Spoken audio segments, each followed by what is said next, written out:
ប្រឡំថ្ងៃរះបតាមខ្ញុំចាំច្បាស់ខ្មែរខ្ញុំគាត់ថាឃ្លានស្លកកោឯកូនភាសានេះមិនចាំយូរមកធ្វើជាកូនភាសាដែលកាត់តញូម្ដងគឺមកបន្លែសម្លកកោសម្រាប់ជូនម៉ែក្មេកធ្វើថ្ងៃនេះសម្រាប់ថ្ងៃនេះដែរគឺខ្ញុំអត់បានបញ្ចេញស្នាដៃទេបងប្អូនចាគឺម៉ែក្មេកខ្ញុំចាបងប្អូនអាចចូលមើលវីដេអូនេះបានថាតើរបៀបស្លកកោរបស់ម៉ែក្មេកខ្ញុំហើយខ្ញុំតាំងពីមុនហើយនឹងឥឡូវដូចគ្នាអត់ចឹងណាដោយសារថាខ្ញុំក៏រវល់ដែរបងប្អូនចឹងហើយពេលខ្លះមកហូបអាហារណា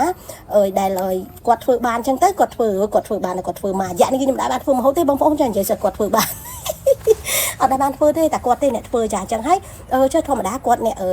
ស្រុកឆ្ងាយអញ្ចឹងគាត់ក៏មិនដឹងថាកន្លែងណាមានបន្លែច្រើននេះច្រើនអញ្ចឹងទៅខ្ញុំអ្នកដើរផ្សាយផ្សំបន្លែឲ្យតម្រាំតែវ៉ាន់ខ្ញុំបានមកធ្វើអញ្ចឹងគឺខ្ញុំដើរផ្សំសិនបងប្អូននិយាយទៅដូចខ្ញុំទៅផ្សាយនិយាយយើងឲ្យតែស្លកកូននិយាយពីឆ្ងាញ់នឹងដើរផ្សំបន្លែបងប្អូនមកតាមមួយច្រកនេះគឺមានគ្រប់មុខបងប្អូនអើយចាស្លឹកងប់ស្លឹកម្រុំស្លឹកបាសចេកខ្ចីចេកអីហ្នឹងនិយាយទៅគឺមានសពអស់ហ្មងប៉ុន្តែខ្ញុំមិនដឹងថាម៉េចទេណាបងប្អូនបន្លែអស់ហ្នឹងតែក៏ប៉ុតនៅក្បែរផ្ទះខ្ញុំក៏មានតែគាត់ស្លឹកវាអត់ល្អវាអត់យល់ដែរបងប្អូនស្លឹកបាសវិញក៏ញញខ្ញុំស្លឹកម្រុំស្លឹកអីហ្នឹងនិយាយទៅស្លឹកងប់អីហ្នឹងគឺញញវាអត់ល្អអញ្ចឹងណាបងប្អូនអញ្ចឹងឥឡូវខ្ញុំផ្សាយផ្សំបន្លែរួចរាល់ហើយសម្រាប់បន្លែមកកញ្ច្រែងនេះគឺខ្ញុំទិញពីផ្សារមកណាស្លកកូគឺគេលីគ្រប់មុខហើយអញ្ចឹងទៅខ្ញុំផ្សាយផ្សំតែជាមួយនឹងបន្លែខៀវហើយនឹងផ្កាល្ហុងឈ្មោលហ្នឹងមិននិយាយរឿងដល់ផ្កាល្ហុងឈ្មោលបងប្អូនដែរឃើញល្ហុងឈ្មោលផ្លែអត់ណែខ្ញុំឃើញផ្ទាល់ភ្នែកបងប្អូនអើយនិយាយពីធ្លាក់មកអានេះអាណៅនៅពេញដើមហ្មងហើយទីថាល្ហុងឈ្មោលអត់ផ្លែយ៉ាត់អត់ជឿបងប្អូនចា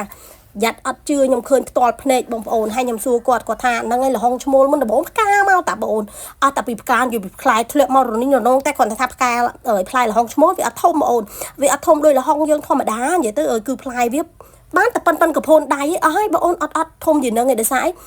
អាតងផ្កាល្ហុងឈ្មោលហ្នឹងបងដល់ផ្លែមកចុងបើធំជាងហ្នឹងក៏តងនឹងទប់អត់ជាប់ដែរព្រោះតងវាវែងហ្នឹងតងវាឡើងខ្លះ3ច្អាមខ្លះ4ច្អាមហ្នឹងដល់ពេលអញ្ចឹងទៅផ្លែមកប៉ុនកពូនដៃប៉ុន្តែល្អមើលមែនតើបងអូននិយាយផ្លែចង់បាក់ដើមនិយាយមែនណាខ្ញុំឃើញមែនណាបងអូនអាលីនិយាយរឿងការល្ហុងការអីណានោះពងស្លកកោចាហ្នឹងគឺម៉ែក្មេកហើយក្មេកខ្ញុំគាត់សាសមកគីគ្នាទៀតហើយបងអូនចាអញ្ចឹងមកហូបគាត់ចាចាំមើលរសជាតិមកហូបឆ្ងាញ់ប៉ុណ្ណាទៅនិយាយដល់ម៉ែក្មេកក្មេកតែនិយាយដល់រឿងមួយទៀតណែម៉ែក្មេកខ្ញុំគាត់ថាចេះ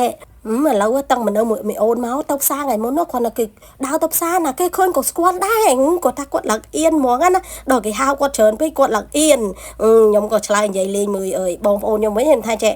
មីញ៉ាមីងឯងចង់រាប់ហើយណាម៉ែក្មេកខ្ញុំចង់រាប់គាត់រាប់ហើយទៅព្រោះឥឡូវគាត់ចិត្តល្បីទៅល្បីតិចទៀតរៀងជាអៀតហើយ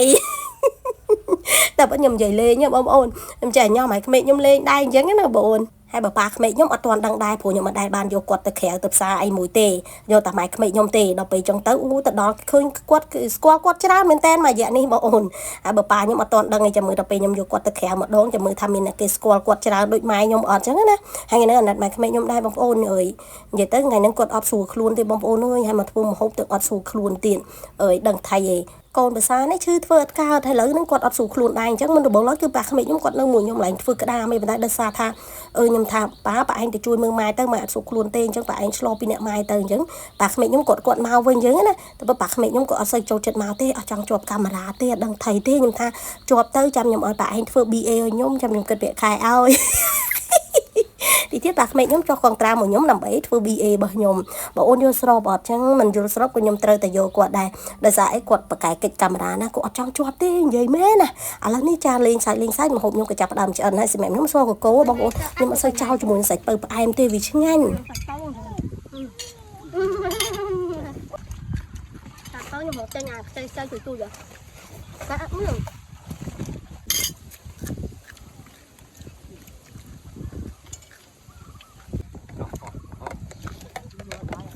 ឆ្ងាញ់ណាបងប្អូនដែរសាឯងនិយាយមែនសម្រាប់ប៉ាក្មេកខ្ញុំគាត់ថាចេះ